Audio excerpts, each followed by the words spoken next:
A single father, a cruel wager, 3 months in a stranger's home that was meant to break him. But sometimes the cruelest bets lead to the most unexpected miracles. Sometimes losing everything means finding what you've been searching for all along. This is a story about a man who thought he had nothing left to lose until he discovered he had everything left to gain. Before we continue, please tell us, where in the world are you tuning in from? We love seeing how far our stories travel. The air inside Haggerty's bar smelled like stale beer and broken dreams. Raymond sat alone at the counter, staring into a glass he didn't really want to drink from. The noise around him, laughter, clinking glasses, the drone of a sports game on TV, felt like it was coming from underwater. Everything had felt that way for 2 years now. "Boys, look who's here." Raymond's shoulders tensed. He knew that voice. Dean Pritchard, 35 years old, twice divorced, and Cedar Falls resident bully who never grew out of high school. Raymond Calloway, the walking ghost himself. Raymond kept his eyes forward, his jaw tight. He shouldn't have come here. Doreen, his mother-in-law, had practically pushed him out the door tonight, insisting she'd watch Pascal and nature overnight. "You need to breathe," she'd said, "just for one night." But breathing felt impossible when every second reminded him of what he'd lost. Dean slid onto the stool beside him, bringing with him the smell of expensive cologne and cheap cruelty. "You know what I've been thinking about, Calloway? I've been thinking about how you used to be somebody in this town. Best poker player Cedar Falls ever saw. Remember that?" Raymond said nothing. His knuckles went white around his glass. "Your pretty little wife used to sit right there," Dean pointed to a corner booth, "cheering you on like you were winning the World Series. What was her name again? Annette?" The sound of her name in Dean's mouth made Raymond's stomach turn. "But that was before, wasn't it?" Dean's voice dropped to a theatrical whisper. "Before she died, and you turned into this." He gestured at Raymond's thin frame, the way his shirt hung loose on shoulders that used to be broader. "Tell you what, I'm feeling generous tonight. 1 poker game, just like the old days. Not interested." "Hear me out." Dean leaned closer. His friends Garrett and Lonnie had gathered behind him now, grinning like hyenas. "You win, I'll hand you $5,000 cash, right here, right now. That would help with those medical bills you're still paying off, wouldn't it?" Raymond's chest tightened. The bills, the endless, crushing bills from Annette's 3-week hospital stay before she died. The autoimmune disease they'd discovered too late. The treatments that hadn't worked. The funeral costs he was still drowning in. "And if you win," Raymond heard himself ask. Dean's smile turned razor sharp. "If I win, you and those kids of yours move in with Pauline Dufresne for 3 months. Out on Miller Road. You know who I'm talking about. The fat girl. 300 pounds if she's an ounce." He laughed, and his friends joined in. "You'll live in her house, eat her food, be her little family. 3 whole months." The bar had gone quiet. Everyone was listening now, phones coming out, people gathering closer. Cedar Falls was a small town where gossip was currency, and this was about to be a jackpot. Raymond should have walked away. Every rational part of his brain was screaming at him to stand up and leave. But exhaustion had worn down every defense he had. The sleepless nights, the phantom warmth of Annette's body that he still reached for in bed, the way Pascal, his 8-year-old son, had stopped smiling, the way 6-year-old Nature cried for her mother when she thought Raymond couldn't hear. He was so tired of being weak, so tired of being the broken man everyone pitied. "Fine," Raymond said. The bar erupted. Dean had been a phenomenal poker player once. Back when Annette was alive, they'd played together on date nights, and she always said he could read people like open books.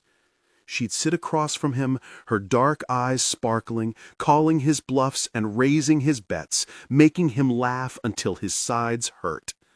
That felt like a lifetime ago.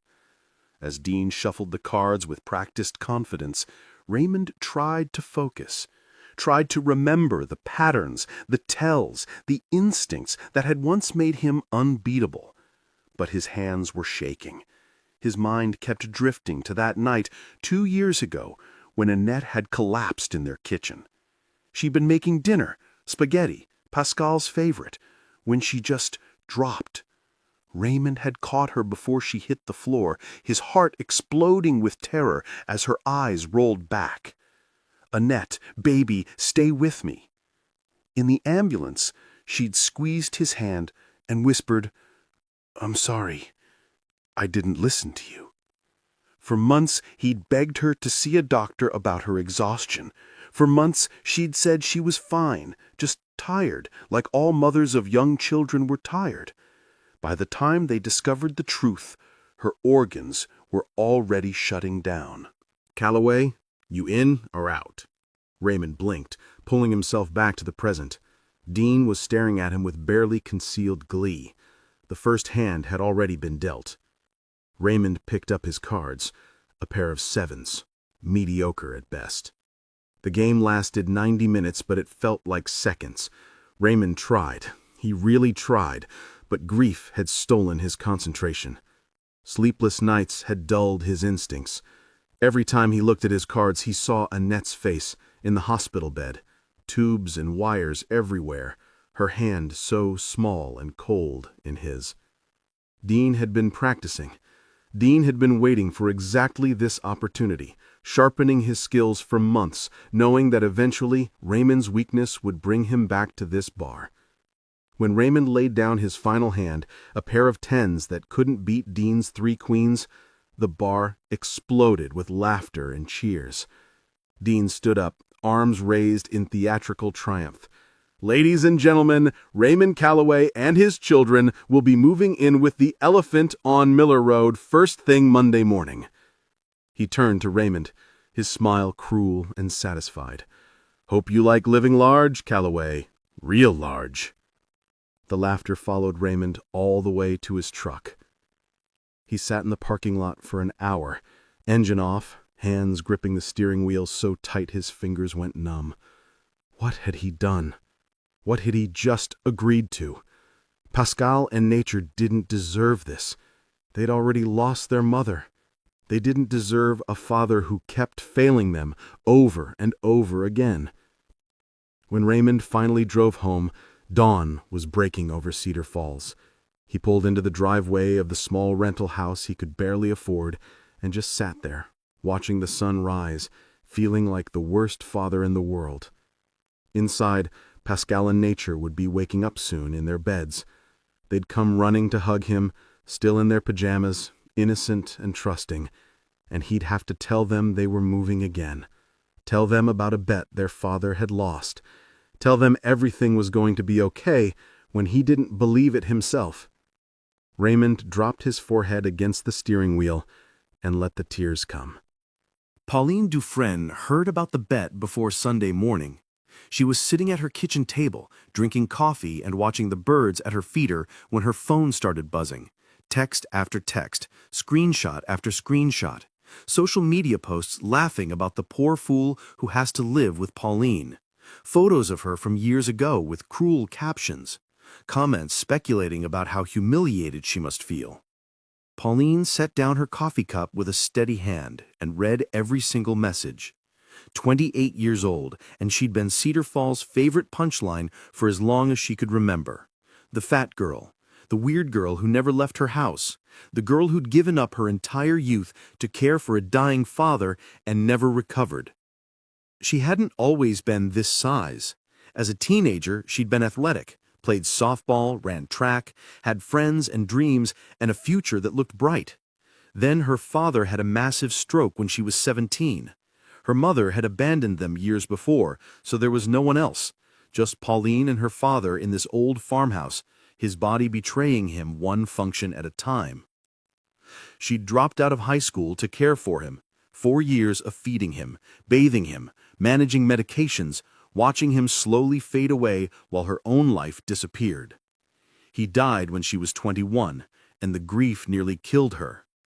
Alone in the house he'd left her, with no education, no job prospects, no one who cared whether she lived or died, Pauline had fallen into a darkness so complete she couldn't find the edges. Food became her only comfort. Eating was the one thing that made her feel something other than emptiness. By 28, she'd gained over 150 pounds, and she'd accepted that this was her life. Alone. Invisible except when someone needed a punchline. But as Pauline sat at her kitchen table reading those cruel messages, something shifted inside her chest. She was tired of being the joke, tired of hiding, tired of giving people like Dean Pritchard the power to define her worth. They wanted her to be humiliated. They wanted her to slam the door in Raymond Calloway's face and prove she was exactly as pathetic as they believed. Pauline decided, in that moment, that she would not give them the satisfaction. Monday morning arrived, cold and gray. Raymond stood on Pauline Dufresne's porch at 9 o'clock sharp. Pascal and Nature on either side of him, each clutching one of his hands. His son's grip was tight with anxiety. His daughter's eyes were red from crying that morning. "Why do we have to move again, Daddy?" Nature had asked over breakfast, her little voice breaking his heart. "It's just for a little while, baby," Raymond had told her, unable to meet her eyes. "Just 3 months. It's gonna be okay." But standing on this porch now, Raymond didn't believe his own words.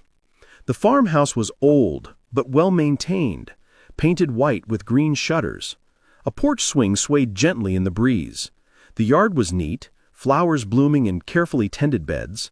It wasn't what Raymond had expected, though he hated himself for having expectations at all. He knocked. His heart hammered against his ribs. The door opened.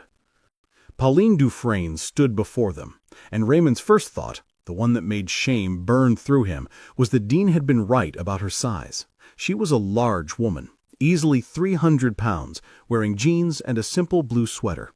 But her face surprised him. Gentle brown eyes, a soft, kind expression. She didn't look angry or humiliated. She looked calm. "You must be Raymond," she said. Her voice was steady, without a trace of bitterness. "I'm Pauline. Come in. I made breakfast." Raymond blinked. You know why I'm here?" "I know exactly why you're here." Pauline looked him straight in the eyes, and Raymond felt like she could see right through him. "Dean Pritchard thinks living with me is a punishment. He thinks this is going to humiliate both of us." She stepped aside, gesturing for them to enter. "I think we should prove him wrong." For a long moment, Raymond couldn't move. He'd expected anger. He'd expected the door slammed in his face. He'd expected to be turned away so he could tell Dean the bet was off and face whatever consequences came next. He hadn't expected grace. "Come on," Pauline said gently, her gaze dropping to Pascal and Nature. "You two must be hungry. Do you like pancakes?" Nature's eyes widened. She loved pancakes. Annette used to make them every Sunday morning, always with chocolate chips arranged in smiley faces. "Yes, ma'am," Pascal said quietly, ever the protective older brother, squeezing his sister's hand. Pauline smiled, a real smile that reached her eyes, and held the door wider. "Then let's get you fed. We can figure everything else out after that." Raymond followed her inside, carrying their duffel bag over his shoulder, feeling like he'd just stepped into something he couldn't possibly understand. The farmhouse was warm and smelled like cinnamon and coffee. The kitchen was large, with yellow walls and white curtains, morning light streaming through clean windows. A table was already set with 4 plates, glasses of orange juice, and a platter of golden pancakes. Pauline moved slowly but with purpose, her size making her careful about how she navigated the space. She pulled out chairs for Pascal and Nature, served them pancakes with a gentleness that made Raymond's throat tight. "I'm Pascal," his son said politely, the way Annette had taught him. "I'm 8. This is my sister, Nature. She's 6. "It's very nice to meet you both." Pauline set syrup and butter on the table. "I've got a big backyard if you want to play after breakfast. There's a tire swing and everything." Nature's face brightened for the first time all morning. "Really? Really?" Pauline glanced at Raymond. "You should eat too. You look like you haven't had a decent meal in weeks." She wasn't wrong. Raymond had lost 30 pounds since Annette died. Eating felt pointless most days. But he sat down because Pascal and Nature were watching him, and he needed to show them this was going to be okay, even if he didn't believe it yet. The pancakes were good, better than good, light and fluffy, with just the right amount of vanilla. Annette had been a terrible cook. She'd burned everything, laughed about it, ordered pizza instead. They'd joked that Raymond had married her for her sense of humor, not her culinary skills. The memory hit him like a physical blow. He set down his fork, suddenly unable to swallow. "You okay?" Pauline asked quietly. Across the table, Pascal was watching him with those two old eyes. 8 years old and already carrying the weight of knowing his father was barely holding on. "Why don't you two go explore the backyard?" Pauline suggested, sensing the tension. "I'll clean up here." Pascal hesitated, protective instincts warring with the chance to let his little sister be a kid for 5 minutes. Finally he nodded. "Come on, Nature, let's go see the swing." When the back door closed behind them, the kitchen fell into heavy silence. Raymond forced himself to look at Pauline. "I'm sorry," he said, his voice rough, "for being here, for what this bet really means, for being part of something designed to mock you." Pauline was quiet for a moment, her hands resting on the table. "Can I tell you something, Raymond?" He nodded. "When I agreed to let you stay, it wasn't because I'm some kind of saint." She met his eyes, and there was steel beneath the gentleness. "It was because I was angry. I've spent my whole life being invisible or being a joke. My father got sick when I was 17, and I gave up everything to take care of him. No prom, no graduation, no college, no friends. Just me and him in this house year after year until he died." Her voice didn't waver, but Raymond could hear the pain underneath. "After he passed, I fell apart. I stopped caring about myself. I stopped caring about anything. And the world was happy to write me off. The fat girl, the weird girl, the girl who never leaves her house." She leaned forward slightly. "Dean Pritchard won of this bet to prove I'm worthless. I said yes because I wanted to prove I'm not." Raymond felt something crack open in his chest. "You're not worthless, Pauline. You're the furthest thing from it." "Neither are you." Her words landed like stones. "I don't know your story yet, Raymond, but I can see you're carrying something heavy. And I can see those children out there need their father to survive it." She stood, gathering plates. "So here's what I'm thinking. You're here for 3 months. We can spend that time being miserable, giving Dean exactly what he wants, or we can spend it figuring out how to be okay. Your choice." Through the window, Raymond could see Pascal pushing Nature on the tire swing. Both of them laughing. Actual, real laughter he hadn't heard in months. "Okay," he whispered. "Let's figure out how to be okay." The first week was the hardest. Raymond couldn't stop thinking about the cruelty of the bet, the fact that his presence in this house was supposed to be a punishment for them both. Every time Pauline walked into a room, shame crawled up his spine. He threw himself into work, fixing things around the farmhouse that needed repair. The porch steps were rotting, the fence had gaps, the kitchen faucet leaked constantly. He worked from dawn until his body screamed for rest, partly to be useful and partly to avoid conversation. Pauline let him. She didn't push, didn't demand explanations. She simply made sure there was coffee ready every morning and dinner on the table every night. She was kind to Pascal and Nature in a way that made Raymond's chest ache, patient with their grief, gentle with their fears, never trying to replace what they'd lost. Pascal, always protective, watched Pauline carefully at first, but by the 3rd day, Raymond found his son helping her collect eggs from the chicken coop she kept out back, asking questions about the hens' names and why they pecked at shiny things. Nature fell in love with Pauline's garden. She followed the older woman everywhere, tiny hands helping pull weeds, learning the names of flowers, chattering about butterflies and birds. "Miss Polly," Nature said one afternoon. She'd started calling her that all on her own. "Do you think Mommy can see me from heaven?" Raymond, who had been fixing the fence nearby, froze. His daughter rarely talked about Annette. It hurt too much. Pauline knelt down slowly, her joints protesting, until she was eye level with Nature. She said, I think your mommy can see you, and I think she's very proud of the strong, kind girl you're becoming." Nature's eyes filled with tears. "I miss her." "I know you do, sweetheart. It's okay to miss her. It's okay to be sad." Pauline opened her arms and Nature fell into them, sobbing against her shoulder while she held her and didn't try to make the pain go away with empty promises. Raymond had to turn away, his own tears blurring his vision. Through the fence, through the trees, through the weight pressing down on his chest, he heard Annette's voice from 2 years ago. "Promise me you'll let the kids be loved, Raymond. Promise me you won't shut everyone out." He hadn't been able to promise her that. He'd been too busy begging her not to leave. But watching Pauline hold his crying daughter with such tenderness, Raymond wondered if maybe Annette had somehow known. Maybe she'd known he'd end up here, in this moment, with this woman who understood that grief needed space to breathe. That night, after the children were asleep, Raymond found Pauline sitting on the porch string. The sky was full of stars. The air smelled like honeysuckle. "Thank you," he said quietly, "for what you did with nature today." Pauline looked over at him. "She's a beautiful child. They both are.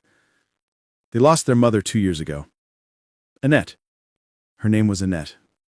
She was 29. "I'm so sorry." Raymond sat down on the porch steps, suddenly exhausted. She'd been tired for months. I begged her to see a doctor, but she kept saying she was fine. By the time we found out it was an autoimmune disease, it was too late. She died 3 weeks after diagnosis. The grief was still so sharp it cut. I should have made her go to the doctor. Should have noticed sooner. Should have... "You can't know that," Pauline interrupted gently. "You can't know if it would have made a difference. Guilt like that will eat you alive if you let it." Raymond looked up at her. "You sound like you know." "I do." Pauline's expression was distant, remembering. "When my father died, I felt relieved. Just for a second, this flash of relief, that it was over, that I was free. Then the guilt came, and it nearly destroyed me. How could I feel relief? What kind of monster was I?" You're not a monster. You gave up your life for him. And you loved your wife with everything you had. But sometimes love isn't enough to save people, Raymond. Sometimes bad things happen to good people, and all we can do is survive them. They sat in silence for a while, the swing creaking gently, the night settling around them like a blanket. For the first time in 2 years, Raymond didn't feel so alone. By the second month, something had shifted. Raymond and Pauline had fallen into a rhythm, not forced, not awkward, but natural. They drank coffee together in the mornings while Pascal and Nature ate breakfast. They talked about small things, the weather, the repairs Raymond was making, the recipes Pauline wanted to try. Nothing deep, nothing scary, just companionship. Pascal had started bringing Pauline his homework, asking for help with math problems Raymond couldn't figure out. "Miss Polly's really smart, Dad," he'd said one evening. "She knows everything about fractions." Nature had declared Pauline her best friend when Pauline taught her how to bake chocolate chip cookies from scratch. "When we go back home, can Miss Polly come too?" asked Raymond one night at bedtime, and he hadn't known how to answer. Raymond found himself noticing things about Pauline that Dean Pritchard and everyone in Cedar Falls had decided didn't matter. The way she hummed while she cooked. The gentle curve of her smile when Pascal told jokes. The intelligence in her eyes, sharp and observant. She'd educated herself through books, hundreds of them lining the shelves in her living room. She could talk about literature, history, science, anything. And she was kind, deeply, genuinely kind, in a way Raymond hadn't encountered in years. One rainy Tuesday night in the middle of the second month, everything changed. The children were asleep. Raymond and Pauline sat on the covered porch watching the storm roll across the fields. Lightning flickered in the distance. Thunder rumbled low and deep. The air smelled like wet earth and electricity. "Can I ask you something?" Pauline's voice was quiet, almost lost in the rain. Anything. Why did you really agree to that bet? Raymond had been expecting this question, dreading it. I was tired, he said finally. Tired of being the broken widower everyone pities. Tired of drowning in bills I can't pay. Tired of failing my kids over and over. He swallowed hard. I wanted to prove I wasn't completely destroyed. I wanted to win something, anything, even if it meant making the stupidest decision of my life. Do you regret it? Raymond turned to look at her. Really look at her. At the woman who'd opened her door when she had every right to slam it, who'd fed his children and held his daughter while she cried, who'd given him a place to heal without demanding anything in return. No, he said softly. I don't regret it. Not anymore. Pauline's eyes glistened with tears. I've been alone for 4 years, Raymond. 4 years in this house with nothing but books and regrets for company. When everyone started posting about the bet, I wanted to disappear. I wanted to prove them right, that I was too pathetic to even open my door. She wiped at her eyes. But then I got angry, and I decided I'd rather be angry than ashamed. So I let you in, thinking maybe we could both survive this. But now, her voice broke. Now I'm scared. Of what? Of you leaving in a month. Of going back to being alone. Of this being the happiest I've been in years and knowing it has an expiration date. Raymond's heart was pounding. He stood up slowly, crossed the porch, and knelt down in front of her chair. Pauline, look at me. She did, tears streaming down her face. You saved us, Raymond said, his voice raw with emotion. You opened your door and your home and your heart to 3 broken people, and you started putting us back together without even realizing it.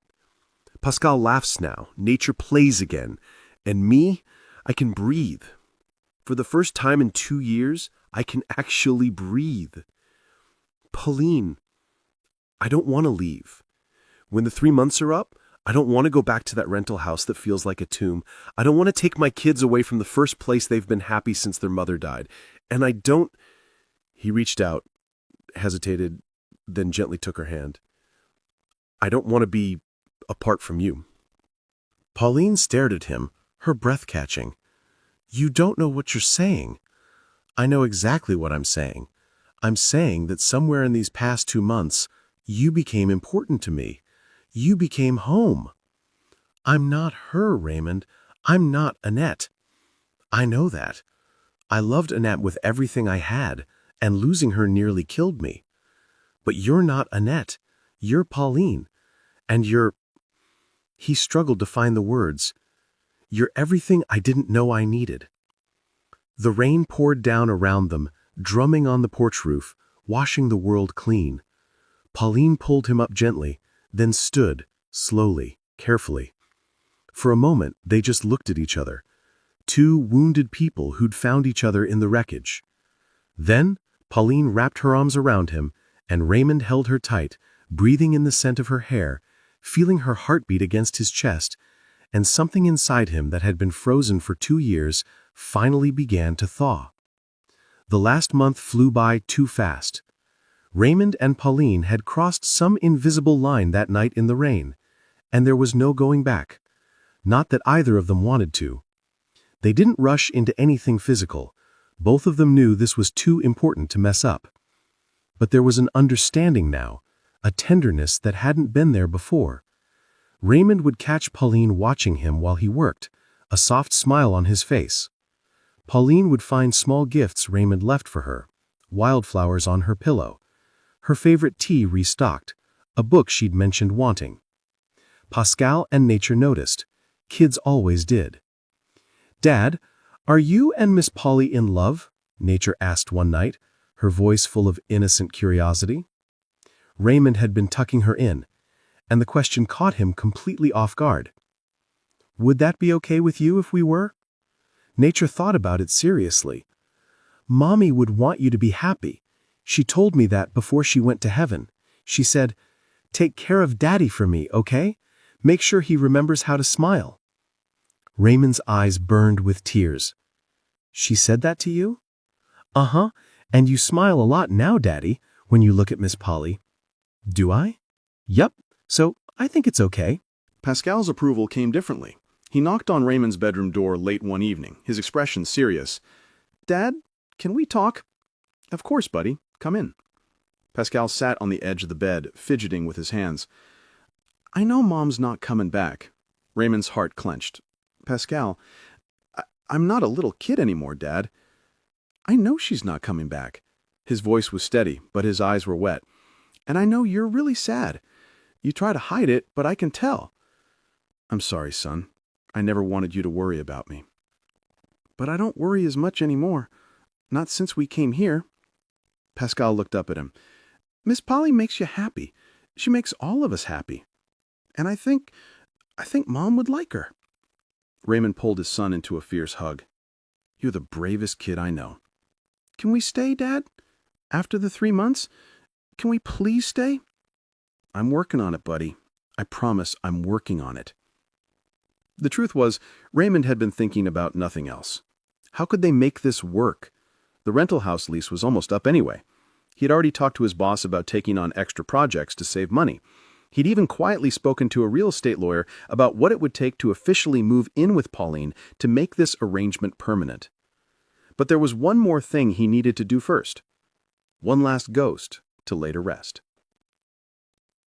4 months after moving in with Pauline, 1 month after the official 3-month period had ended, 1 month after Raymond had quietly asked Pauline if they could stay and she had burst into tears, saying yes, Raymond walked into Haggerty's bar. The room went quiet the moment he entered. Heads turned, conversations stopped. Everyone in Cedar Falls had been watching the story unfold, waiting to see how the punchline would land.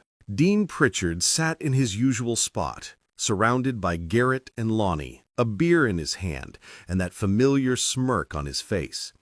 But when Raymond approached, not the broken shell he'd beaten months ago, but someone different, someone who stood straight and moved with purpose, Dean's smirk faltered. "Rematch," Raymond said clearly. His voice carried across the silent bar. Dean laughed nervously. "What?" "You heard me. Same game, same stakes, but reversed." Raymond pulled out the chair across from Dean and sat down. "I win, you stand up in front of everyone here and apologize to Pauline, publicly. You admit you were wrong about her." The bar erupted in murmurs. Phones came out. People gathered closer. This was going to be better than the first game. "And if I win?" Dean asked, though his confidence was clearly shaken. Raymond smiled, a real smile, the first Dean had probably ever seen from him. "You won't." Because Raymond wasn't the same man who'd sat at this table 4 months ago. That man had been drowning in grief, barely surviving, too exhausted to think straight. That man had lost everything that mattered. This Raymond had found something worth fighting for. The game lasted 2 hours. Raymond played with patience and precision, reading Dean's tells like a book he'd memorized, exploiting every weakness, punishing every mistake. Dean grew increasingly frustrated, drinking too much, making errors he wouldn't have made against the broken widower he remembered. Raymond had spent the last 4 months rebuilding himself, eating again, sleeping again, laughing again. Pauline had shown him that he was worth fighting for, and now he was ready to fight. When Raymond laid down his final hand, 4 kings, the bar exploded in cheers and shouts. Dean's face went white. His hands trembled as he stared at the cards like they'd personally betrayed him. Raymond stood slowly, his heart pounding with victory and vindication. "On your feet, Pritchard." For a moment, Dean looked like he might refuse, but the entire bar was watching. Every phone was recording. His reputation, what little remained, hung in the balance. Slowly, Humiliated, Dean Pritchard stood up. "Say it," Raymond said quietly. Dean's jaw clenched. "I was wrong about Pauline Dufresne." Louder. Dean closed his eyes. "I was wrong about Pauline Dufresne." His voice cracked with shame. "She's not what I said she was. She's—" He choked on the words. "She's a good person." "Keep going." "She's kind and smart, and she didn't deserve how I talked about her, how any of us talked about her." Dean's face was red, whether from anger or humiliation or both. "And I'm sorry." The bar was completely silent now. Raymond nodded once. "That's all I needed to hear." He turned and walked out of Haggerty's bar without looking back, leaving Dean Pritchard standing there in the ruins of his own cruelty. Outside, the night air was cool and clean. Raymond got in his truck and drove home. To the farmhouse on Miller Road. To the woman who'd saved him. To the life he'd rebuilt from nothing. To home. Raymond and Pauline were married the following autumn in her backyard garden, the same garden where Raymond had first realized he was falling in love with her, where Pauline had taught nature about butterflies, where Pascal had helped harvest vegetables. It was a small ceremony, just family and a handful of friends who'd proven themselves worthy of being there. Pascal served as ring-bearer, looking proud and serious in his little suit. Nature scattered flower petals down the makeshift aisle, giggling with pure joy. Doreen, Raymond's mother-in-law, sat in the front row with tears streaming down her face. Before the ceremony, she'd pulled Raymond aside and said, "Annette would have loved her. She would have wanted this for you. She would have wanted you to be happy." "You really think so?" "I know so. My daughter loved you with everything she had, Raymond. Her last wish was for you to live. Not just survive. Live. You're doing that now. She'd be so proud." As Raymond stood at the altar, really just an archway Pauline had decorated with climbing roses, waiting for his bride, he felt something he thought he'd last forever. Hope. Pauline appeared at the end of the aisle in a simple white dress, flowers in her hair, her face radiant with happiness. She'd lost about 40 pounds over the past year, not through any crash diet or pressure, but simply by being loved, by having reasons to take care of herself again, through joy replacing grief. But Raymond would have married her at any size. He'd fallen in love with her heart first, with her kindness and strength, and the way she'd opened her door to 3 broken people and taught them how to heal. As Pauline walked toward him, slowly, carefully, her smile bright enough to light the whole world, Raymond felt tears sliding down his cheeks. She reached him, took his hands, and whispered, "Thank you for proving them wrong." Raymond smiled through his tears. "Thank you for seeing me." The minister, an old friend of Pauline's father, cleared his throat and began. "Dearly beloved, we are gathered here today to witness the union of 2 souls who found each other in the most unexpected way." Pascal and nature stood beside them, holding hands, their faces beaming. Behind them, the garden Pauline had built with her own hands bloomed in a riot of colors. The farmhouse stood solid and warm, its windows glowing with light. The sky was brilliant blue, clouds drifting lazy and perfect. Everything was perfect. When the minister said, "You may kiss your bride," Raymond pulled Pauline close and kissed her like she was the answer to every prayer he'd forgotten how to pray. The small crowd erupted in applause and cheers. Pascal whooped. Nature bounced on her toes, clapping her hands together. Doreen wiped her eyes and laughed. And somewhere Raymond could have sworn he felt Annette's presence, not sad, not jealous, but happy for him, proud of him, grateful that her children would have a mother who loved them fiercely and completely, grateful that her husband had found a reason to keep living. Dean Pritchard's bet had been designed to destroy him. It had been meant as punishment, as humiliation, as proof that Raymond Calloway had nothing left. Instead, it had given him everything. Later that night, after the guests had left and Pascal and nature were asleep in their beds, Raymond and Pauline stood together on their porch, their home, their life, watching stars emerge in the darkening sky. "Did you ever imagine this?" Pauline asked, her head resting on Raymond's shoulder. "6 months ago?" "No. 6 months ago, I was just trying to survive each day. I couldn't imagine anything beyond the next hour." He kissed the top of her head. "What about you?" "6 months ago, I was sitting in this house alone, convinced I'd spend the rest of my life being invisible. Then you knocked on my door, and everything changed. Because you let me in. You could have turned us away." "I almost did." Pauline's voice was soft. "I was so scared, Raymond. Scared of being humiliated, scared of letting you see how lonely I was, scared that letting you in would just mean more pain later.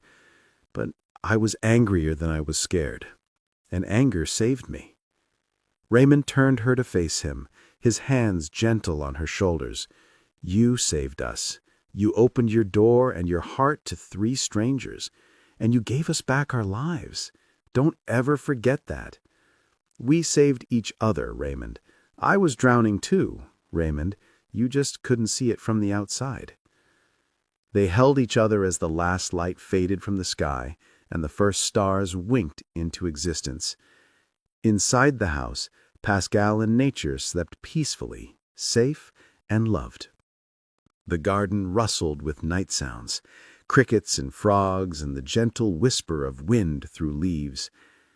This was home. This was family. This was love. Not the first love, not the love Raymond had thought he'd have forever, but real love nonetheless. A second chance. A gift wrapped in the ugliest packaging imaginable. A cruel bet. A public humiliation. 3 months meant to break them both. Instead, those 3 months had rebuilt them. "Thank you," Raymond whispered into her hair. "For what?" "For being brave enough to open that door." Pauline smiled against his chest. "Thank you for being brave enough to walk through it." Sometimes the worst bets lead to the best outcomes. Sometimes losing means winning everything that matters. Sometimes the cruelest intentions pave the way for the greatest blessings. Raymond Calloway walked into a bar broken and desperate, and he'd walked out having made the worst decision of his life. But that decision had led him here, to this woman, this home, this family, this life worth living. If you've ever felt like your story was over, I hope this reminds you that new chapters can begin in the most unexpected ways, that love can find us even in our darkest moments, that sometimes what looks like an ending is actually a beginning. Because Raymond lost a bet and had to live with a woman everyone called worthless. But she wasn't worthless. She was everything he needed, everything his children needed, wrapped in a package the world had decided didn't matter. They were wrong. Dean Pritchard was wrong. Everyone who'd laughed and mocked and posted cruel messages, they were all wrong. And proving them wrong became the foundation of a beautiful life. Years later, when Pascal and Nature were grown with families of their own, they'd tell the story of how their father won back his life by losing a poker game. How 3 months in a farmhouse on Miller Road became forever. How the woman everyone called a punishment became the greatest blessing their family ever received. And Raymond and Pauline would sit on their porch swing, the same swing where they'd first really talked, where walls had come down, where love had begun, and they'd hold hands and remember. Remember that sometimes life's greatest gifts come from our lowest moments, that kindness is stronger than cruelty, that love doesn't always look the way we expect it to, that losing can feel a lot like winning when you end up exactly where you belong. If this story touched your heart, if you've ever felt broken and found yourself healing in unexpected places, if you believe in second chances and the power of kindness, I'd love to hear from you in the comments. Share your own story of finding hope in dark places. Let's remind each other that our stories aren't over yet. And if you're going through something difficult right now, please remember, your next chapter might just be one unexpected moment away, one door opening, one person seeing you, one chance to prove the world wrong about what you're worth. Don't give up. Your story is still being written. Thank you for watching. Until next time, remember that love finds us in the most unexpected places, and sometimes the best bets are the ones we lose.